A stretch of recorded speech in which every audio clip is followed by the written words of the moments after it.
This is Lloyd Dixon with End Screen Noise. The date today is May 25th, 2017. Last month, iFlix CEO Mark Britt announced that the company was going to be expanding into the Middle East and North Africa. Now, most of you know iFlix as being the Asian Netflix, but we're going to examine whether it's going to do well in this new region of the Middle East and North Africa, otherwise known as MENA.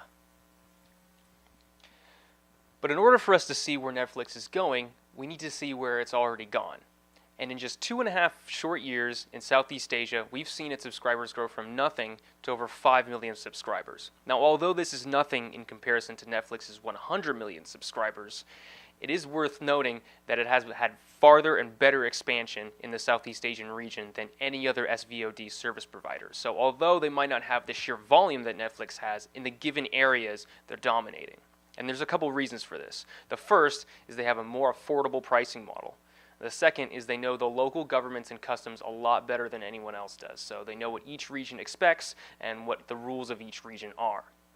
And the third thing is they target smartphone users. Now, smartphone users is particularly important because in the developing world, we're going to show how these are the biggest players in the marketplace.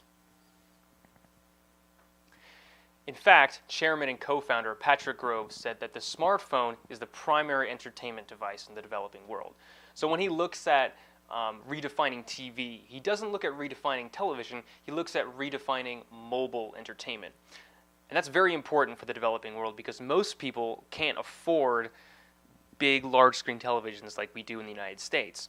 What they do use is a smartphone, primarily for viewing, and if they don't have a smartphone right now, there's a good chance that they're going to get one in the next year or so. So to cater to these viewers, iFlix is using better compression models, usable offline viewing capabilities, better resolution and quality to fit a smartphone because the connection speeds in the developing world are sometimes tough, so they can view the video offline, and they don't need to stream HD 4K.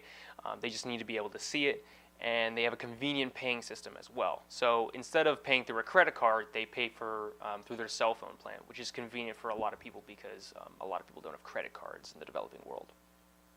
Now we've also seen smartphone users, they have just as much propensity to binge watch as regular TV viewers. In fact, they binge watch as much as, on average, about 2.5 hours at a time, usually between the hours of 10 p.m.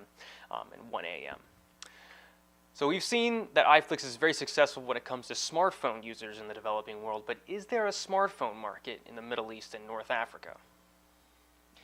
The answer to that question appears to be yes. Although MENA is the second least penetrated market in terms of smartphone usage, we can see over 263 million individual smartphone connections in the area. This is roughly equivalent to that of the United States' number of connections for smartphones. We can also see that the smartphone market has over $52 billion worth of spending in 2015, and that number is expected to climb to over $194 billion of spending associated with this smartphone market. So although most people think the Middle East and North Africa doesn't have a lot of smartphone users, there's a tremendous amount already using a smartphone, and there's a tremendous amount that are going to be using their smartphone in the next few years.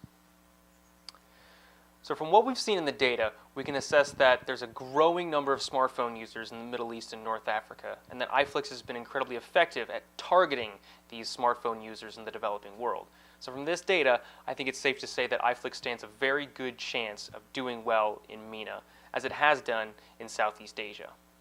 And who knows, maybe we'll see iFlix expand into other areas of the developing world. And if we do, you can bet we'll cover them here at End Screen Noise. Thank you.